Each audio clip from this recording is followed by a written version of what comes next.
నమస్కారం. ఆంధ్రప్రదేశ్ రైతు సంఘం రాష్ట్ర మహాసభలు మన పశ్చిమ గోదావరి జిల్లా ఏలూరు జిల్లా కేంద్రంలో జూన్ 3, 4, 5 తేదీల్లో నిర్వహించాలని చెప్పేసి మా రైతు సంఘం రాష్ట్ర కమిటీ కానీ అట్లా ఏలూరు జిల్లా కమిటీ కానీ 2 జిల్లా కమిటీలు నిర్ణయం రావడం జరిగింది. ఆ విషయాన్ని మీతో పంచుకున్నాం. ఆ రకం మీ ద్వారా మొత్తం రైతాంగానికి అట్లే ప్రజలందరికీ కూడా దృష్టికి తీసుకొచ్చి వారి సహాయ సహకారాలు అడుగుదాం అనే ఉద్దేశంతోనే ఈ విలేకరుల సమావేశం ఏర్పాటు చేయడం జరిగింది. మనం చూస్తున్నాం రాష్ట్రంలో రైతాంగం పరిస్థితి. పంటలు వివిధ రకాల పంటలు, ఒక రకం కాదు. ధాన్యం మొదలుకొని మొక్కజొన్న కానీ, పొగాకు కానీ, పత్తి కానీ, అపరాలు కానీ, లేదా కోకో, ఆయిల్ పామ్ ఇలాంటి రకరకాల వైవిధ్యమైనటువంటి పంటలు పండిస్తున్న రైతాంగం ఆ పంటలు పండించేందుకు ఎంత కష్టపడుతున్నారో, ఎంత వ్యయ ప్రయాసాలకు లోనవుతున్నారో, ఎంత పెట్టుబడి రూపంలో ఖర్చు పెడుతున్నారో, దానికి న్యాయమైనటువంటి గిట్టుబాటు ధర లభించక చాలా తీవ్రమైనటువంటి ఇబ్బందుల్లో ఉన్నారు. కేంద్ర ప్రభుత్వం కానీ రాష్ట్ర ప్రభుత్వం కానీ 2 కూడా వ్యవసాయ రంగం పట్ల మాటల్లో చెబుతున్నటువంటి శ్రద్ధ చేతల్లో చూపటం లేదు అనేది ఆచరణలో మాకు అనిపిస్తుంది. కేంద్ర ప్రభుత్వం కొన్ని పంటలకు మాత్రమే మద్దతు ధర ప్రకటించింది. అయితే ప్రకటించిన మద్దతు ధర అమలవుతుందా లేదా, ఆ మద్దతు ధరకు పంటలు కొనుగోలు అవుతున్నాయా లేదా పరిశీలించే నిర్దిష్టమైన యంత్రాంగం లేదు. మద్దతు ధరలు ప్రకటించే పనేమో కేంద్ర ప్రభుత్వం చేస్తుంది. ఆ మద్దతు ధరలకు పంటలు కొనుగోలు చేసే బాధ్యతనేమో రాష్ట్ర ప్రభుత్వం చూస్తూ ఉంది.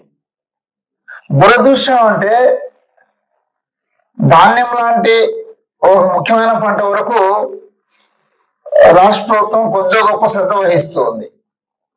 కానీ మిగిలిన ఏ పంటల విషయంలో కూడా మద్దతు ధరల ప్రకటన మద్దతు ధర ఉంది.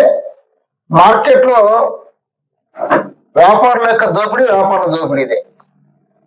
ఆ రకంగా రైతాంగం ఆరుగాలం కష్టపడి పంటలు పండించి వ్యాపారుల యొక్క దోపిడీకి రైతాంగాన్ని ప్రభుత్వం బలి చేస్తుంది. దానికి చాలా స్పష్టమైన ఉదాహరణ మనం చెప్పాల్సి వస్తే, ఇటీవల కాలంలో మొక్కజొన్నను గడిచిన 2 సంవత్సరాలుగా రాష్ట్రంలో మొక్కజొన్న సాగు విస్తరిస్తూ ఉంది. వివిధ రకాల కారణాల వల్ల. మిర్చి పంటకు సరైన ధర లేకపోవడం, పొగాకు పంటకు ధర లేకపోవడం, పత్తి పంటకు ధర లేకపోవడం, రకరకాల వాణిజ్య పంటలకు ధర లేకపోవడం వల్ల ఆ పంటలు సాగు చేసే రైతులు మొక్కజొన్న పంట వైపు మళ్ళుతూ ఉన్నారు. కానీ మొక్కజొన్న పంటకు ప్రభుత్వం 2400 రూపాయల క్వింటాలకు మద్దతు ధర అయితే ప్రకటించింది. గడిచిన 2-3 నెలలుగా రాష్ట్రంలోని వివిధ ప్రాంతాల్లో సత్యసాయి జిల్లా, అనంతపురం జిల్లా, నంద్యాల, కర్నూలు, విజయనగరం, శ్రీకాకుళం ఈ అన్ని జిల్లాల్లో పంటల దిగుబడి సందర్భంగా రాష్ట్రంలో మొక్కజొన్న పంట ఒక్కసారి సాగు కావట్లేదు, రకరకాల కాలంలో సాగు అవుతుంది. పంట దిగుబడి వచ్చిన ప్రాంతంలో అయ్యా మా పంట కొనుగోలు చేయండి, కొనుగోలు కేంద్రాలు ప్రారంభించండి అని చెప్పేసి నెత్తినోరు మొత్తుకున్నా ప్రభుత్వం ఆదుకునే పరిస్థితి లేదు. మొక్కజొన్న పరిస్థితే కాదు, మన ఏలూరు జిల్లాలో ప్రత్యేకించి కోకో, ఆయిల్ పామ్ రాష్ట్రంలో ఎక్కడ లేదు. మన ఏలూరు జిల్లాలో సాగు చేస్తున్న రైతాంగం, దానికి మద్దతు లేదు. అందుకని రైతులు పండించిన ఏ పంటకు కూడా మద్దతు ధర అమలు చేయకుండా రైతాంగాన్ని మార్కెట్ దోపిడీకి గురి చేస్తున్నాయి. అందుకనే కేంద్ర రాష్ట్ర ప్రభుత్వాల యొక్క ఈ విధానాల పైన ఇప్పటికే వివిధ రూపాల్లో ఆందోళన చేస్తున్నాం. రాబోయే కాలంలో మరిన్ని పోరాటాలు, సమస్యల పోరాటాల చర్చ వేదికగా ఈ రాష్ట్ర మహాసభలు ఉండబోతున్నాయి. అంతేకాదు మన రాష్ట్రానికి సంబంధించి ప్రత్యేకించి చంద్రబాబు గారి నాయకత్వంలో కూటమి ప్రభుత్వం అధికారంలోకి వచ్చిన తర్వాత విచ్చలవిడిగా భూసేకరణ జరుగుతుంది. శ్రీకాకుళం మొదలుకొని అనంతపురం జిల్లా వరకు ప్రతి జిల్లాలో 1000 ఎకరాలు, 2000 ఎకరాలు, 5000 ఎకరాలు, 10,000 ఎకరాలు భూసేకరణ చేస్తున్నారు.